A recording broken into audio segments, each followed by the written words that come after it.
Súbete, súbete. Ah, es un vídeo para Laura.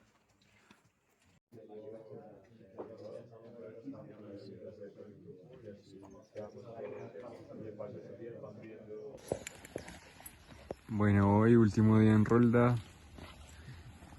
Está acá Helios preparando. Próximo destino, Piedechinche. Estamos en una carrera contra reloj. Apurando, 3 minutos. Si en 3 minutos nos enfrenta esto, me voy en el bus. Ya hemos perdido el de las 11:10, que le había dicho a Laura que lo pillaba, pero vamos a esperar 3 minutos. Laura, no lo mates, por favor.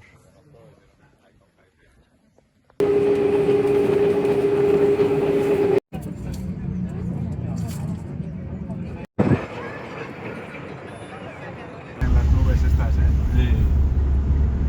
La lluvia... De pronto llueve por arriba, porque ahí llueve cada rato. Sí. Vamos a ver, por decir que la hemos visto, Ajá. pero ya...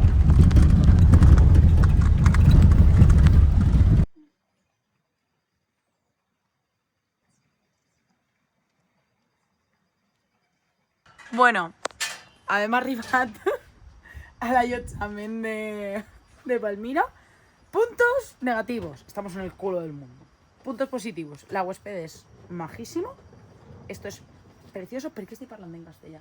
No ho sé. N'hi ha un bus que passa per baixar perquè és que literalment estem en el cul de la muntanya i anem a veure si podem averiguar alquilar una moto demà en Palmira, però això és una altra gestió, però bueno. Demà farem tour de l'habitació. Bueno, l'habitació de... Exacte. Però bueno, per això un poquet. És tot de cristal. I ahí tenim la hamaca.